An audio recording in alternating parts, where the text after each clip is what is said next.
Okay ਸਤਿ ਸ਼੍ਰੀ ਅਕਾਲ friends. ਤੇ ਆਪਾਂ ਆਏ ਸੀ ਦਿੱਲੀ, ਤੇ ਦਿੱਲੀ ਵਿੱਚ ਨਾ ਆਪਾਂ ਸੋਚਿਆ ਕਿ ਚਲੋ ਚਿੜੀਆ ਘਰ ਵੇਖ ਕੇ ਆਉਂਦੇ ਹਾਂ। ਤੇ ਚਿੜੀਆ ਘਰ 'ਚ ਦੇਖੋ ਕਿੰਨੀ ਜ਼ਿਆਦਾ ਭੀੜ ਆ, ਕਿੰਨਾ ਜ਼ਿਆਦਾ ਰਸ਼। ਗੱਡੀ ਪਾਰਕਿੰਗ 'ਚ ਲਗਾਈ ਤੇ ਉਸ ਤੋਂ ਬਾਅਦ ਪਾਰਕਿੰਗ ਲਈ ਟਿਕਟ ਵੀ ਲਈ ਤੇ ਟਿਕਟ ਫਿਰ ਵੀ ਨਹੀਂ ਮਿਲੀ। ਔਨਲਾਈਨ ਵੀ ਸੀ ਟਿਕਟ, ਪਰ ਉਹ ਵੀ ਬੁਕਿੰਗ ਜਿਹੜੀ ਹੈਗੀ ਆ ਉਹ ਸਾਰੀਆਂ ਬੁੱਕ ਹੋ ਚੁੱਕੀਆਂ ਨੇ। ਤੇ ਦੇਖੋ ਮੇਲੇ ਵਾਂਗੂ ਲੱਗ ਰਿਹਾ ਸਾਰਾ ਕੁਝ। ਕਿ ਆਪਾਂ ਸਿਕਿਉਰਿਟੀ ਗਾਰਡ ਤੋਂ ਵੀ ਪਤਾ ਕੀਤਾ ਸੀਗਾ, ਕਹਿੰਦੇ ਇੰਸਟਰਕਸ਼ਨ ਪੜ੍ਹੋ। ਆਪਾਂ ਤੁਹਾਨੂੰ ਵੀ ਦਿਖਾਉਂਦੇ ਹਾਂ ਜਿਹੜੀਆਂ ਇੰਸਟਰਕਸ਼ਨ ਲਿਖੀਆਂ ਹੋਈਆਂ ਨੇ। ਪਰ ਜਿਹੜਾ ਇਹਦਾ ਰਸ਼ ਬਹੁਤ ਜ਼ਿਆਦਾ ਹੈ, ਅਸੀਂ ਤੁਹਾਨੂੰ ਅੱਗੇ ਵੀ ਦਿਖਾਉਂਦੇ ਹਾਂ ਤੇ ਰਸ਼ ਦਿਖਾਉਂਦੇ ਹਾਂ ਤੁਹਾਨੂੰ ਕਿੰਨਾ ਜ਼ਿਆਦਾ ਹੈ। ਸਾਨੂੰ ਉਹਨਾਂ ਨੇ ਔਨਲਾਈਨ ਟਿਕਟ ਬੁੱਕ ਕਰਾਉਣ ਲਈ ਕਿਹਾ ਸੀਗਾ, ਨਾ ਤਾਂ ਔਨਲਾਈਨ ਹੋ ਰਹੀ ਆ ਨਾ ਆਫਲਾਈਨ ਹੋ ਰਹੀ ਆ। ਤੇ ਬਸ ਖੱਜਲ ਖੁਆਰੀ ਹੈਗੀ ਆ। ਦੇਖੋ ਕਿੰਨਾ ਰਸ਼ ਹੈ।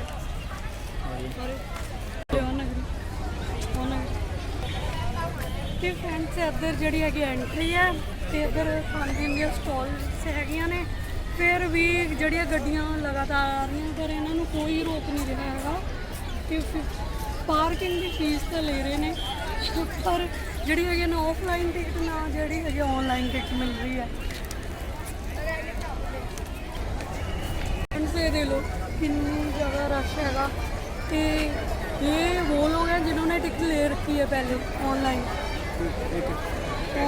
और पहले बुकिंग हो चुकी है जिनकी। और इधर देखिए आप, ये वो लोग हैं जो भी ऑनलाइन बुकिंग करवा रहे हैं।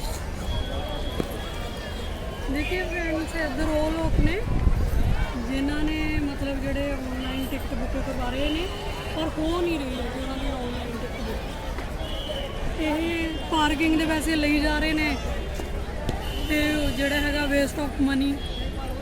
इन्हों दस देना चाहिए कि हाँ तुम टिकट ला लो, क्योंकि बुकिंग तो बंद हो चुकी है। असी इन्नी दूरों आए भी तो साडा सारा जोड़ा है बिल्कुल खराब गया। तो फ्रेंड्स सानू भी जी है टिकट नहीं मिली, ऑफलाइन भी नहीं मिली, ऑनलाइन भी नहीं मिली। इसलिए हुण ਇੱਥੇ ਖੜਨ ਦਾ ਤਾਂ ਕੋਈ ਫਾਇਦਾ ਹੈ नहीं है। तो ਅਸੀਂ ਤੁਹਾਨੂੰ ਦੁਕਾਨ ਲੈ ਕੇ ਜਾ ਰਹੇ ਹਾਂ ਪੁਰਾਣਾ ਕਿਲਾ। ਚਲੋ ਚਲੀਏ। ਇਹ ਦੇਖੋ ਪੁਰਾਣਾ ਕਿਲਾ। ਤੁਹਾਨੂੰ ਟਿਕਟ ਨਹੀਂ ਮਿਲੀ, ਤੁਹਾਨੂੰ ਕਿੱਦਾਂ ਦਾ ਲੱਗ ਰਿਹਾ? ਬਹੁਤ ਵਧੀਆ। ਕਿਉਂ?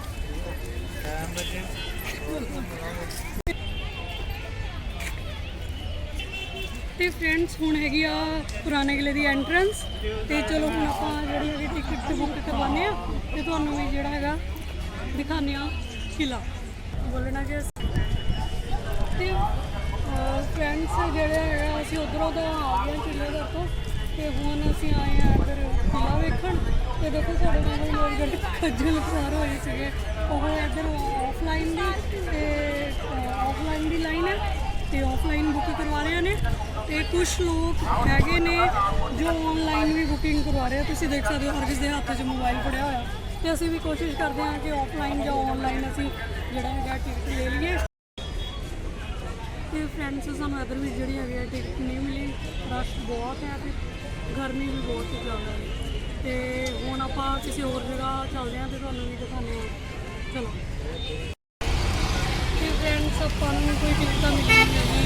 ਹੁਣ ਦੇ ਕੇ ਕਿਤੇ ਜਾਣਾ। ਫਿਲਹਾਲ ਤਾਂ ਮੈਂ ਫੁਲਕੇ ਵੇਚਣ ਜਾ ਰਹੀ ਹਾਂ, ਆਈਸਕ੍ਰੀਮ ਵੇਚਣ ਜਾ ਰਹੀ ਹਾਂ। ਤੇ ਦੇਖੋ ਮੇਰੇ ਕੋਲ ਬਹੁਤ ਸਾਰੀ ਆਈਸਕ੍ਰੀਮ। ਚਲੋ ਤੁਸੀਂ ਆਈਸਕ੍ਰੀਮ ਖਾਓ। ਚਲੋ ਫਿਰ ਆਪਾਂ ਅੱਗੇ ਚੱਲਦੇ ਹਾਂ ਕਿਤੇ।